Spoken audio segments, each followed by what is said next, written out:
Quand j'ai commencé à créer des vidéos, j'étais persuadé que plus mon matériel était cher, plus mes vidéos elles pouvaient être de qualité et que j'étais un vidéaste professionnel. Évidemment, c'était faux.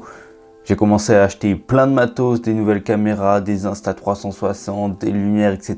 qui ne me servaient pas. Mais le pire dans tout ça, c'est que mes vidéos, leur qualité, elle s'améliorait pas. C'était même l'inverse en fait. J'avais l'impression, je me disais, ouais, la lumière ça va aller, je l'allumais.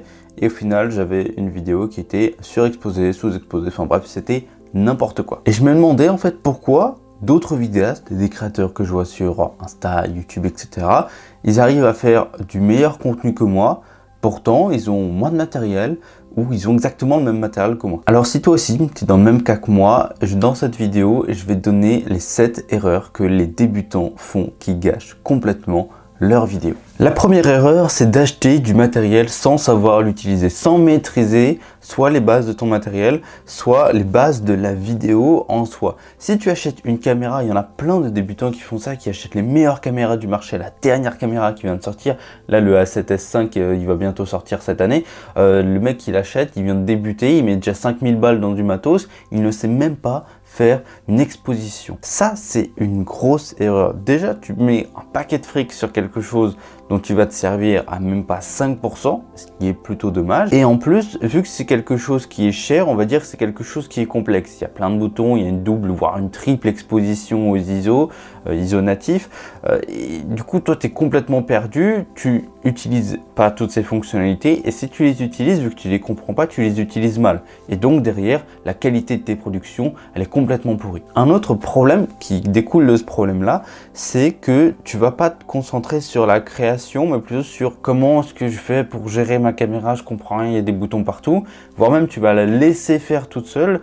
Et justement, vu que tu ne maîtrises pas à la base ta caméra, la laisser faire toute seule, c'est du coup pas maîtriser l'image que tu vas vouloir créer. Et ça, c'est encore une fois problématique. Deuxième erreur, c'est de filmer en automatique. Tu sais, le mode auto, que ce soit en mode photo ou vidéo, c'est pas bon, surtout quand on commence. Alors je sais, c'est difficile, c'est compliqué, on comprend rien quand on passe en manuel. Il faut gérer les ISO, le diaphragme, le shutter, peut-être un filtre ND, les lumières, etc. Je sais que c'est dur, mais il faut que tu maîtrises absolument cette base-là. Ça, c'est la base de la photo et de la vidéo. Mais une fois que tu l'auras maîtrisé, tu pourras passer peut-être, je sais pas, sur un mode automatique, un mode prioritaire à l'ouverture, prioritaire à la vitesse.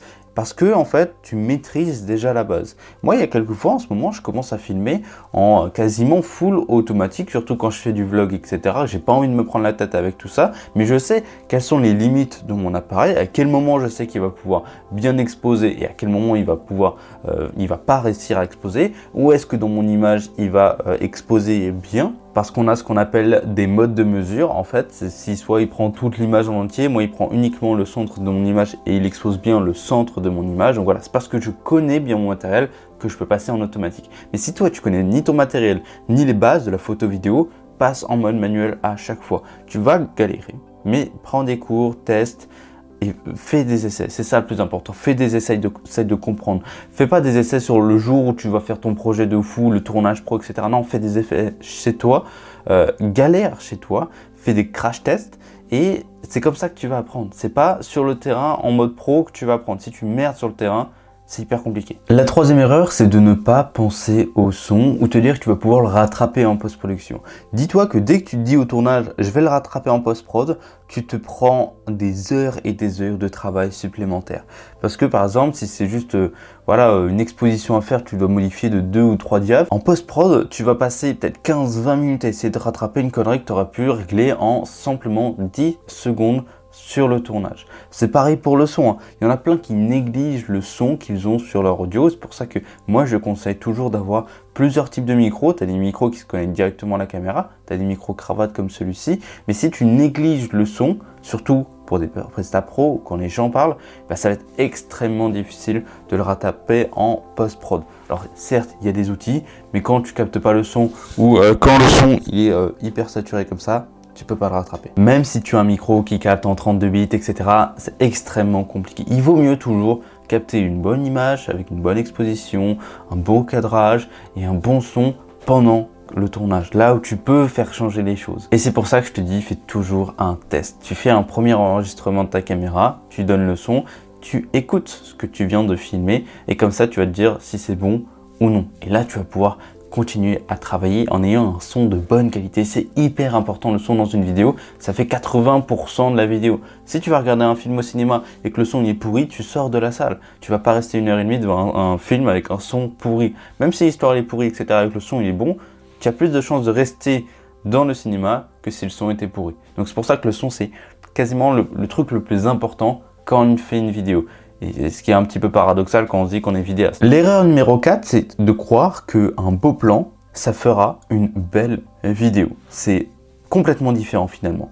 En fait, il y en a plein quand on commence, on fait des projets, etc. pour le kiff des vidéos de voyage. On a le plan de fou. C'est notre plan préféré ou c'est un plan, on a galéré pour le prendre, on a dû attendre 1 heure, 2 heures, 3 heures, donc on veut absolument le mettre dans notre vidéo. Le problème, c'est que le plan, il n'a rien à voir avec notre vidéo, il n'apporte rien à notre vidéo, il n'apporte rien dans ce qu'on appelle le storytelling, l'histoire, la continuité de la vidéo, il ne transmet aucun message finalement, il n'aide absolument pas à l'objectif de ta vidéo.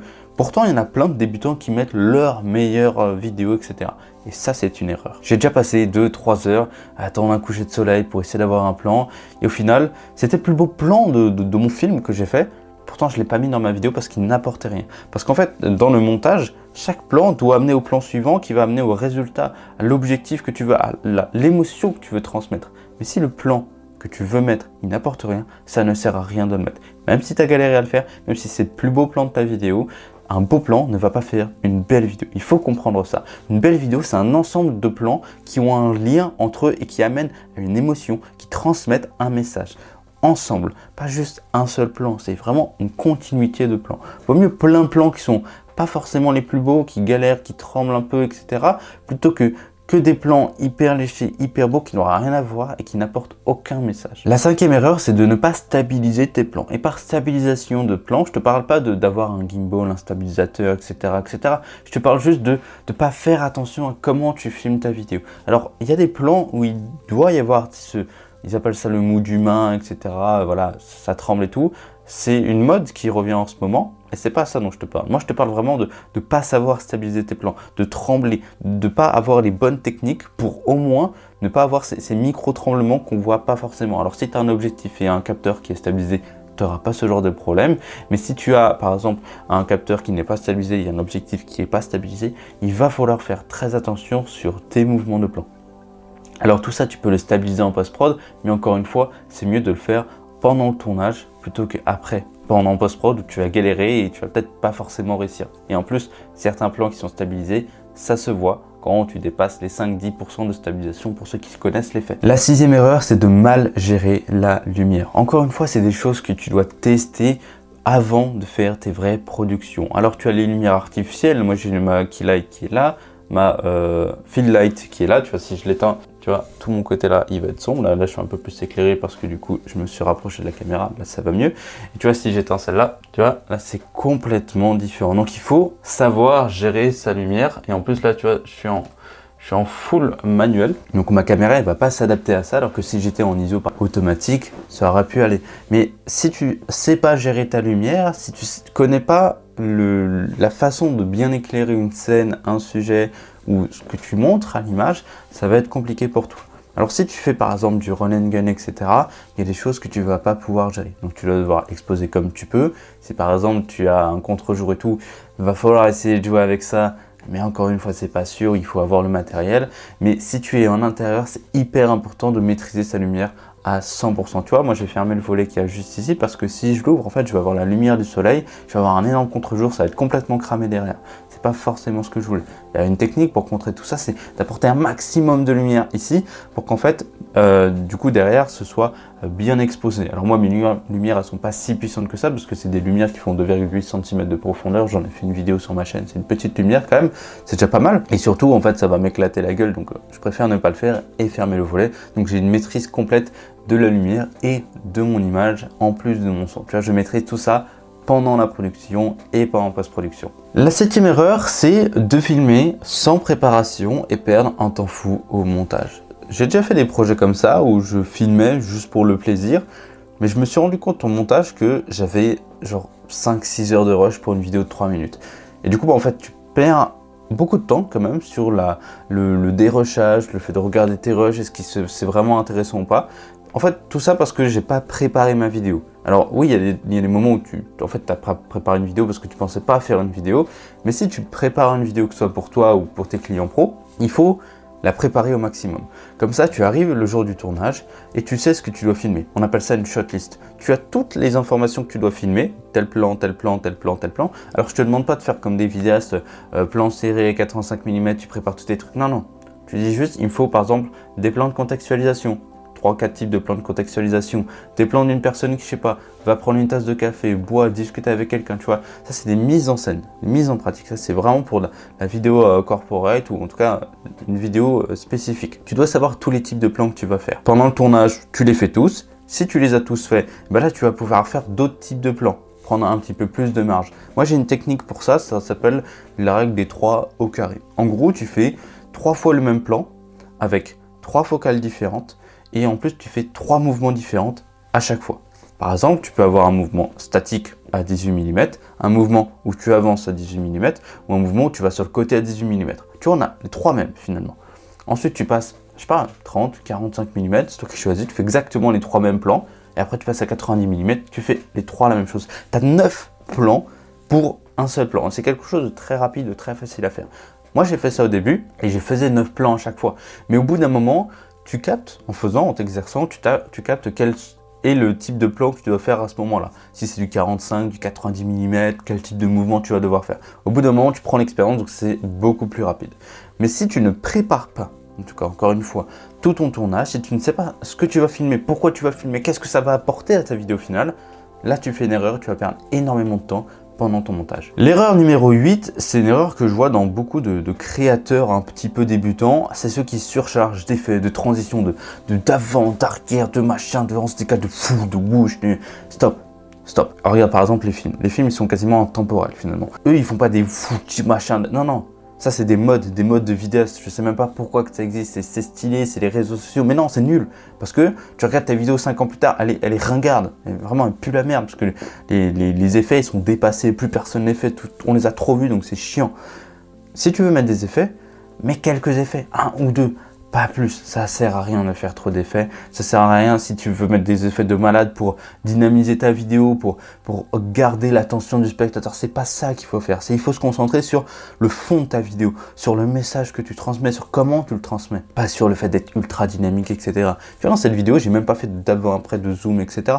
Juste, je te parle face à la caméra, je t'apporte de la valeur, je te donne quelque chose, je me concentre sur ça et pas sur ce que tu vas voir dans cette vidéo. C'est pas ça le plus important. Pareil sur une vidéo voyage, concentre-toi sur l'histoire, le message, l'émotion que tu veux transmettre, pas sur le whoosh, le machin, l'effet que tu vas pouvoir faire, les transitions et tout. Non, ça tu verras plus tard en post-prod si tu veux, mais même les préparer pendant la préparation pour avoir ta shotlist, je trouve que ça sert absolument à rien. Sauf si tu fais du cinéma et que là tu vas avoir une transition intemporelle. Mais je vois plein, encore une fois, quand je vais voir des vidéos qui datent de 2-3 ans de créateurs débutants, ils font des fous, ça ne sert strictement à rien. La 9e erreur, c'est de ne pas comprendre comment fonctionne son appareil, sa caméra. En fait, par là, je veux dire, tu ne la connais pas, tu ne sais pas quels sont ses boutons, quels sont ses paramètres, quelles sont ses limites, quelles sont ses capacités. Moi, par exemple, ma caméra, je sais que si je monte à plus de 1200 ISO, je vais avoir du grain, donc ça sert à rien de monter plus. Je sais qu'il peut avoir tant de photos prises à la seconde, je sais combien de temps que je peux filmer avec, combien de temps va me durer une batterie, combien de temps va me durer la batterie connectée au câble, je connais tout de ma caméra, parce que je l'ai apprise par cœur. J'en ai même fait une formation sur la 6400, ça se trouve dans la description si ça t'intéresse, si tu as la même caméra que moi, mais en tout cas il faut que tu te casses les couilles sur tout le fichier, la fiche technique de ton appareil photo, que tu regardes chaque paramètre, tu regardes qu'est-ce qu'il fait. Encore une fois, c'est des tests que tu dois faire chez toi, et pas le jour du tournage. Parce que moi, il y a des trucs que j'ai découvert sur cette caméra que je pensais même pas, c'est même pas pour ça que je l'ai acheté. Je l'ai acheté parce qu'elle faisait de la 4K, le ralenti en HD et de la bonne photo, tu vois. Mais genre des modes de mesure, etc., de la HDR et tout, je savais même pas qu'il y avait ça sur ma caméra. Je l'ai découvert en lisant la fiche technique et ça m'a aidé pour mes prestations, pour ma création de contenu. Donc il faut absolument que tu te casses les couilles sur ta caméra, à essayer d'apprendre, de la maîtriser à 100%. Si je dois te dire, là tu dois modifier le shutter, l'ISO de 200, etc., etc., tu dois savoir comment faire sans même regarder ta caméra. Et c'est à ce moment-là que tu vas pouvoir maîtriser ta caméra à 100%. Et c'est à ce moment-là qu'une fois la technique passée, tu vas pouvoir te concentrer sur la création, la créativité. Et c'est ça le plus kiffant. C'est quand tu maîtrises ton matériel, que tu maîtrises les bases de la lumière, que tu peux te concentrer sur la créativité. Et la dernière erreur que font beaucoup de vidéastes débutants, c'est de se comparer aux autres. De regarder, ouais, lui il fait du beau travail, etc. Ouais, lui il fait du beau travail, etc. Et du coup, on ne fait rien. Ça, c'est une grosse erreur. J'en ai déjà parlé plein de fois dans ma chaîne YouTube, mais il ne faut pas se comparer aux autres créateur. Il faut se comparer, certes, mais à son soi d'avant. Moi, quand je me compare à moi quand j'ai commencé à créer des vidéos YouTube, moi quand j'étais pas à l'aise quand je crée des vidéos, parce que là, si tu te compares à moi parce que je suis à l'aise sur la vidéo, etc., c'est pas ça qu'il faut faire. C'est vraiment se comparer à son soi d'avant. Mes premières vidéos, je transpirais, c'était une galère. Je mettais 2 heures pour faire une vidéo de 3 minutes, c'était horrible. Là, tu vois, je suis à 19 minutes de tournage. Dans la vidéo, on doit être à 18 minutes 30, voire même 19 minutes. Parce que je suis à l'aise, parce que j'ai fait des centaines et des centaines de vidéos. Mes vidéos, elles sont quali parce que j'ai fait des vidéos, j'ai fait des projets. Il ne faut pas que tu te compares à moi, il faut que tu te compares à ton toi d'avant, à toi avant quand tu ne savais pas faire ça. Et tu évolues comme ça. Mais jamais tu te compares aux autres. Au début, on pense vraiment qu'il nous faut du matériel de fou. Du coup, on commence à faire plein d'erreurs. Du coup, voilà, c'est comme ça qu'on fait des erreurs. Mais du coup, ce que tu as fait dans cette vidéo, c'est que tu t'es formé. Tu as essayé d'apprendre, tu as essayé de progresser. Je t'ai donné 10 erreurs à ne pas faire. Maintenant, c'est à toi de ne pas les faire, et surtout c'est le truc à faire, c'est de tester ton matériel, d'apprendre, de faire des choses, de filmer finalement, c'est ça le plus important, c'est comme ça que tu vas progresser. Et une fois que tu as progressé, une fois que tu sais faire de la vidéo, si tu veux vivre de cette passion-là, tu veux devenir vidéaste, photographe, finance, créateur de contenu, et ben moi je peux t'aider à faire ça, à trouver tes premiers clients et à commencer à vivre de ta passion. J'ai une formation qui est gratuite et elle est dispo dans la description, c'est comment trouver son premier client en 90 jours. Dans cette formation-là, je vais vraiment te donner les 10 étapes complètes pour devenir un vidéaste freelance. Et si tu veux encore aller plus loin et vraiment avoir une formation qualitative, j'ai une formation qui fait entre 12 et 14 heures de tournage. On se concentre exclusivement sur la phase business de la vidéo, comment trouver des clients, comment devenir vidéaste freelance, comment avoir les déclarations à l'URSSAF, comment faire des devis, comment voilà, tout l'accompagnement client pour trouver des clients, accompagner son client, avoir des clients fidèles, vivre de sa passion. Ça se passe dans la description. Donc on se retrouve tout de suite dessus ou dans la formation gratuite. Je te fais de gros bisous.